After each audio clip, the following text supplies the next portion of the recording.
Mind की functioning को समझते हैं। ब्रेन के बारे में तो ठीक है, बहुत सारी चीजें अवेलेबल है, समझेंगे। माइंड एग्जैक्टली काम कैसे करता है इसको हम समझते हैं, क्योंकि जो भी चीजें आप समझेंगे उसका बेस आपको पता होना चाहिए, उसका कोर आपको पता होना चाहिए, तभी चेंजेस हो सकते हैं। सिंपल सी चीज है, हमें समझना पड़ेगा हमारा माइंड काम कैसे करता है, फिर हम चेंजेस क्रिएट कर पाएंगे। तो आइए इसको बताने के लिए मैं आपको कुछ चीजें बताता हूँ, बहुत ही बढ़िया एक छोटे से डायग्राम से आप समझेंगे। देखिए हमारी जिंदगी में हमेशा एक चीज होती है जिसे कहते हैं इवेंट। हमारी जिंदगी में हमेशा क्या होते रहते हैं, इवेंट्स होते रहते हैं। और जो भी इवेंट्स होते हैं इनको हम किससे समझते हैं, इनको हम समझते हैं अपनी 5 सेंसेस से। इवेंट्स का मतलब क्या है, इवेंट का मतलब है घटना। कोई भी, जैसे आज आप यहाँ पे आए, एक इवेंट है, आप किसी बर्थडे पार्टी में गए, एक इवेंट है। भगवान ने करे कोई एक्सीडेंट हो गया, that was also an incident, that was also an event, वो भी एक इवेंट था। तो हमारी जिंदगी में हम हमेशा क्या फेस करते हैं, इवेंट्स को फेस करते हैं। और ये जो इवेंट की इंफॉर्मेशन ये हमारे माइंड में कैसे जाती है, हमारे 5 सेंसेस से थ्रू जाती है। हमारी विजुअल सेंस काम करती है इंफॉर्मेशन को भेजने में। विजुअल मतलब हम देख के चीजों को समझते हैं, ऑडियो मींस हम सुन के चीजों को समझते हैं। फीलिंग, इसे एनएलपी में काइनेस्थेटिक कह देते हैं, कोई बात नहीं, हम फीलिंग की बात करेंगे। टेस्ट और स्मेल, ये 5 सेंसेस से कोई भी इंफॉर्मेशन हमारे माइंड के अंदर जाती है। लेकिन एक कमाल की चीज होती है, इससे पहले कोई भी इंफॉर्मेशन हमारे माइंड के अंदर जाए, हमारे माइंड में कुछ फिल्टर्स काम करते हैं। फिल्टर्स मतलब जो इंफॉर्मेशन को छांट देते हैं, प्यूरिफाई कर देते हैं। वो फिल्टर्स क्या कमाल का काम करते हैं मैं आपको बताता हूँ। 3 फिल्टर्स हमारे माइंड में हमेशा काम करते हैं। इससे पहले कि ये इंफॉर्मेशन हमारे माइंड में जाके रिप्रेजेंट हो, ये इंफॉर्मेशन यहाँ से जाएगी और हमारे माइंड में जाके यहाँ पे रिप्रेजेंट होगी। ये होता है ना, देखो मैं आपको बताता हूँ, जो भी पूरी दुनिया है ये 2 तरह की है। One is the external world and next is the internal world. किस तरह की है, internal world and external world. आज आप यहाँ पे बैठे हैं, यहाँ पे जो कुछ भी हो रहा है this is your external world. लेकिन आप आंखें बंद करके अभी भी अपने घर के रेफ्रिजरेटर को देख सकते हैं, आप अपने घर के मेन डोर को देख सकते हैं, आपके फ्रिज में पानी की कौन सी बोतल कहाँ रखी होगी शायद ये भी आपको अभी माइंड में आ रहा है। या आप घर में निकलने से पहले आप किसका चेहरा देख के निकले थे, वो चेहरा आपको अभी याद आ रहा है। वो अभी तो सामने नहीं है एक्सटर्नल एनवायरनमेंट में, लेकिन फिर भी नजर आ रहा है। क्यों नजर आ रहा है, because it is in your internal world, आपके माइंड के अंदर की दुनिया में। तो बाहर की दुनिया से कोई भी चीज जाती है और अंदर की दुनिया में रिप्रेजेंट होती है। कितना अच्छा होता है कि जो बाहर की दुनिया में है वैसा का वैसा रिप्रेजेंट हो जाता अंदर की दुनिया में।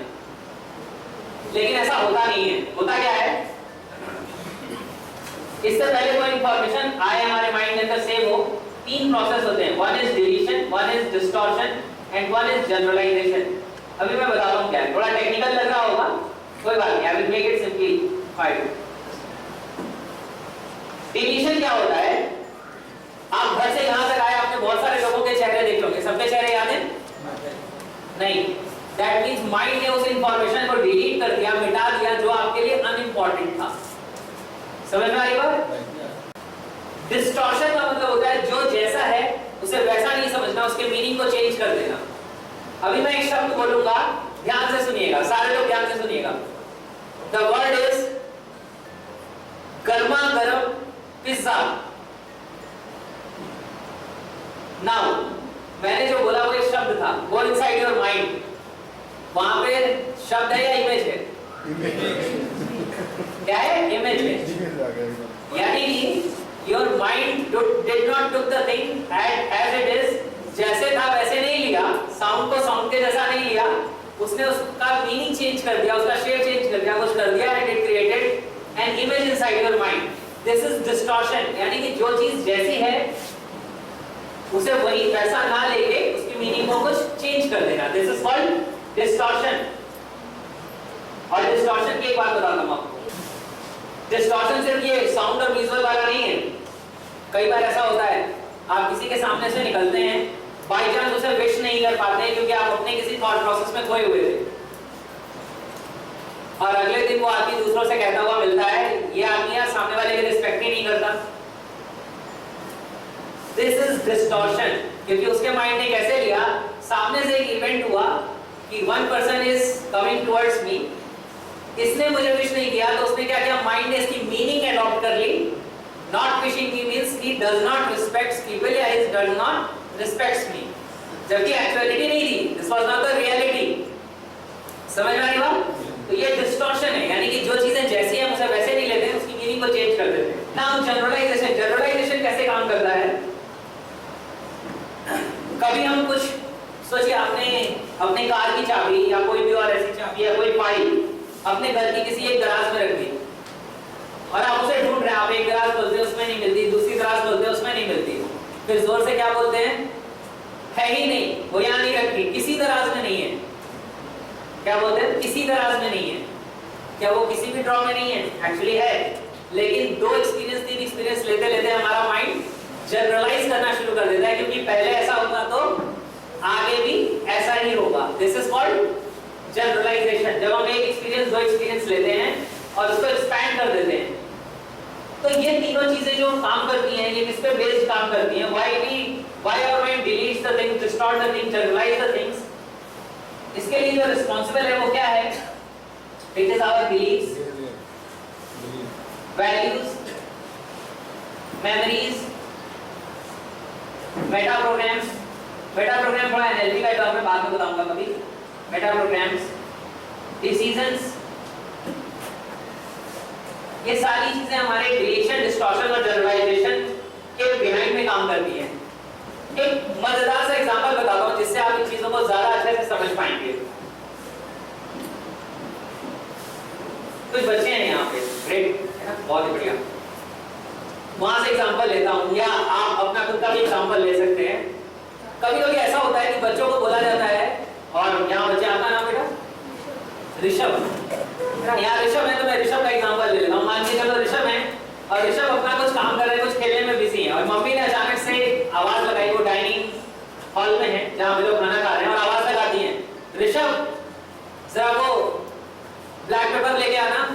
और ऋषभ अपना काम कर रहे थे, उसमें इंगेज थे, वहीं से वो चिल्लाते, अरे मम्मी मुझे नहीं मिलेगा ना, मुझे नहीं मिलेगा। मम्मी कहती है अरे जाओ तो किचन में ही रखा है।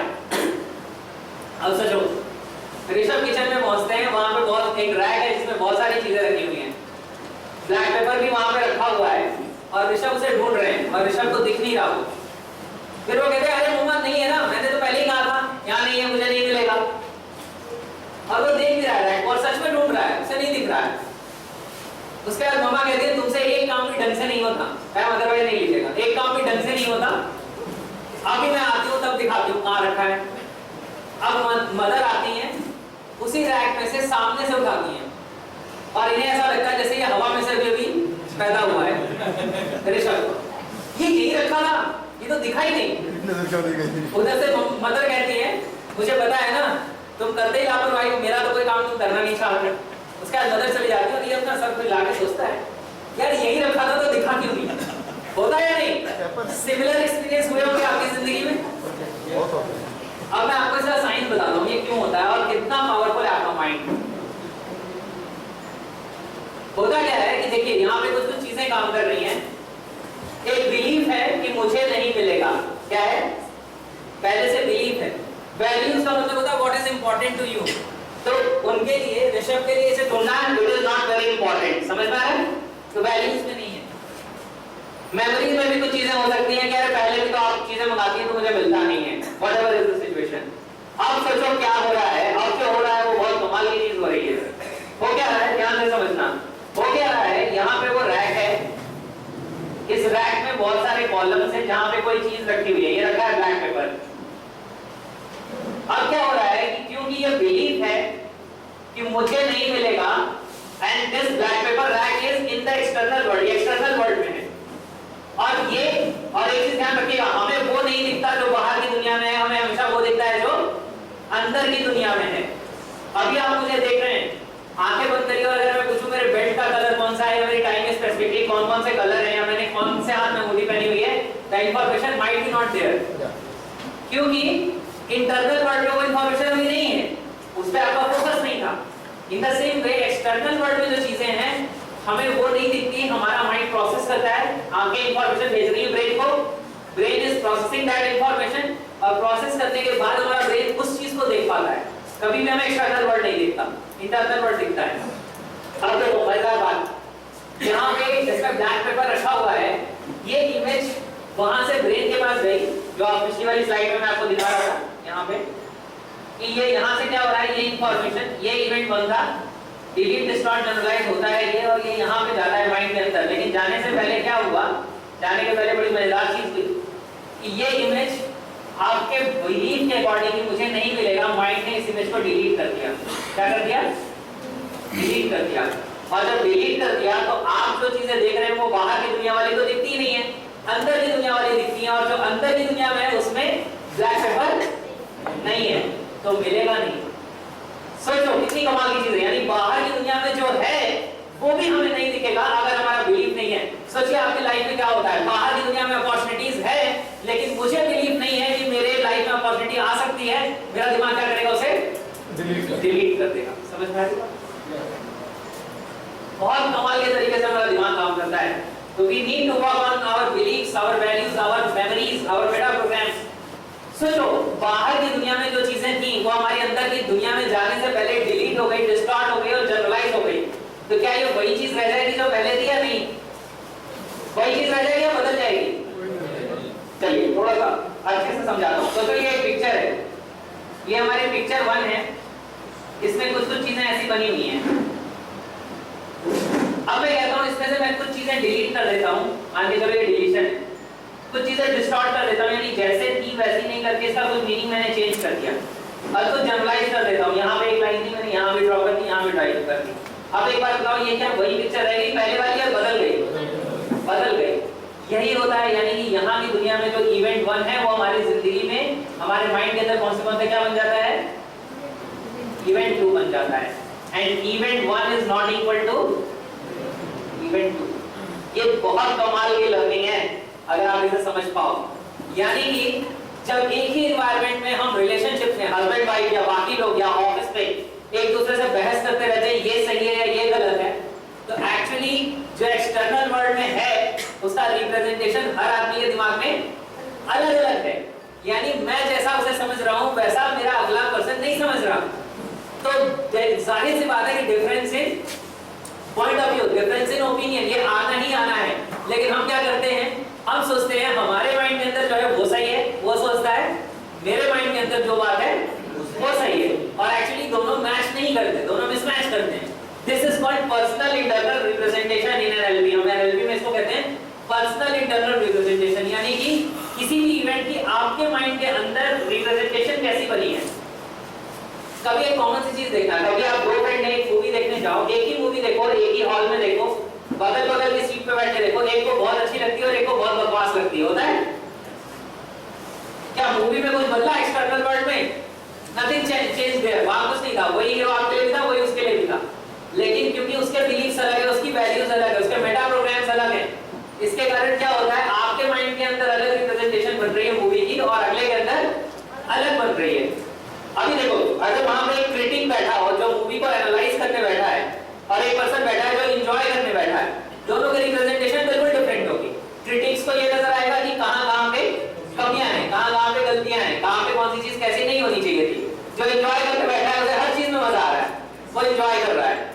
So the same external world gives different internal world. और एक बात ध्यान रखना, our quality of life depends on our internal world, not on our external world. हमारी जिंदगी की क्वालिटी किस पे डिपेंड करती है? हमारे इंटरनल वर्ल्ड पे डिपेंड करती है, एक्सटर्नल वर्ल्ड पे डिपेंड नहीं करती कि बाहर की दुनिया में क्या चल रहा है, अंदर की दुनिया में क्या चल रहा है उस पे डिपेंड करती है।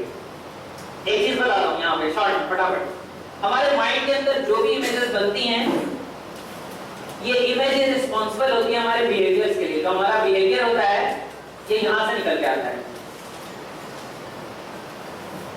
हमारे माइंड के अंदर। हमारे माइंड के अंदर ये जो E2 बना है इसके कारण एक चीज होती है जिसे हम कहते हैं फिजियोलॉजी। फिजियोलॉजी को आप सिंपल टर्म्स में जनरली कह देते हैं क्या? Body language. कहते हैं नहीं कहते? Body language. अब एक चीज बताता हूं, देखो क्या है, हमारे माइंड के अंदर जिस तरह की इमेजेस होती हैं हमारी बॉडी में वैसी फिजियोलॉजी या वैसी बॉडी लैंग्वेज डेवलप होती है। कभी आप बहुत ही अच्छा गाना गुनगुना रहे हो और बहुत खुश महसूस कर रहे हो अंदर से, आपके माइंड में सारी वो इमेजेस चल रही हैं जो आपके लिए हैप्पीनेस वाली हैं, उस टाइम पे आपके चेहरे पे क्या आ जाती है? स्माइल आ जाती है। बिकॉज और आप जानबूझ के स्माइल नहीं करते, ध्यान से समझना है बात। ऐसा होता है क्या? अच्छा दिमाग में खुशी की बात चल रही है तो स्माइल कर लेता हूँ, ऐसा भी होता है? अपने आप होता है, इट इज बाय डिफॉल्ट, अपने आप ऑटोमेटिक फंक्शनिंग है इसकी। ऐसे ही जब आप दुखी होते हैं, परेशान होते हैं, डिप्रेस्ड होते हैं, इन द सेम वे आपकी फिजियोलॉजी, आपकी बॉडी लैंग्वेज वैसे ही एक्ट करती है।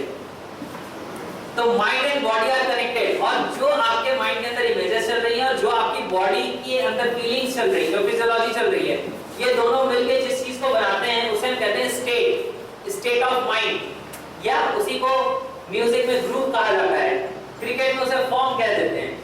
ठीक है, यानी कि आपका जो बिहेवियर है वो डिपेंड करता है आपके माइंड की स्टेट पे, स्टेट ऑफ माइंड पे। एक बात बताइए, कोई क्रिकेटर है वो आज तक बहुत अच्छा खेल रहा था और अभी नेक्स्ट मैच से नहीं खेल पा रहा, तो हम लोग क्या कहते हैं, उसकी क्या बिगड़ गई? फॉर्म बिगड़ गई। आप ये बताइए, क्या उस पर्सन का मोटिवेशन कम हो गया खेलने का? नहीं। क्या अचानक से वो बूढ़ा हो गया? नहीं। अचानक से बूढ़ा भी नहीं हुआ। क्या वो खेलना नहीं चाहता? खेलना नहीं चाहता है। क्या वो अपनी स्किल्स भूल गया? नहीं। ये सारी चीजें, यानी कि एवरीथिंग इज देयर, फिर भी वो परफॉर्म नहीं कर पा रहा। क्यों नहीं कर पा रहा? Because one thing is missing, that is state. जो जोन ऑफ एक्सीलेंस है, जो स्टेट है, दैट इज मिसिंग। और एक बात, हमें ये नहीं बताया जाता, ये नहीं सिखाया जाता कि हम अपने स्टेट को रीगेन कैसे करें। इसीलिए कई बार जब लोग बहुत डिप्रेस्ड होते हैं, डिस्टर्ब होते हैं, शाम को उनके हाथ में वाइन का ग्लास आ जाता है, because actually they want to change their state. उन्हें वो कड़वा सा लिक्विड पीने में मजा नहीं आता, they want to change their state. कोई इंसान अपनी जिंदगी में पैसे बहुत ज्यादा कमाने पे लगा हुआ है, तो आपको क्या लगता है, उसको पागलपन सवार है कि कागज के नोट मुझे, कागज के टुकड़े मुझे कहीं पे सजा के रखने हैं? नहीं। उस पैसे से उसकी जिंदगी में वो क्या क्या कर सकता है, that gives him a state. यानी वो पैसे क्यों कमा रहा है? To change the state. यानी कि हमेशा we are always looking for one thing, that is to change our state, state of mind. हम हमेशा स्टेट ऑफ माइंड ही तो बदलना चाहते हैं। कभी हम घर पे बहुत ज्यादा बोर हो रहे हैं, क्या कहते हैं, बाहर घूम के आते हैं, थोड़ा मन बदल जाएगा, मूड ठीक हो जाएगा, मूड ठीक हो जाएगा। तो उसे कॉमन लैंग्वेज में स्टेट को हम मूड भी कह देते हैं। और गजब की बात क्या है, most of us are slaves of our mood और state, neither there nor there master. हम क्या हैं, ज्यादातर केसेस में क्या होता है, अपने मूड, अपने स्टेट के गुलाम होते हैं। जैसा मन होगा या वैसा काम करेंगे, जैसा हमें काम करना है वैसा हम अपना मन बना ले। ये हमने सीखा नहीं, ये हमें आता नहीं, होता है नहीं ऐसा। और मुझे बड़ी मजेदार सी बात लगती है, कुछ लोग कहते हैं यार मैं तो मन का राजा हूँ, वही करता हूँ जो मेरा मन करता है। अब एक बात बताओ, वही करता हूँ जो मन करता है, तो मन के राजा हो या मन के गुलाम हो? मन के गुलाम हो। समझदारी बात। So you need to be the master of your mind, you master of your state। आपको अपने स्टेट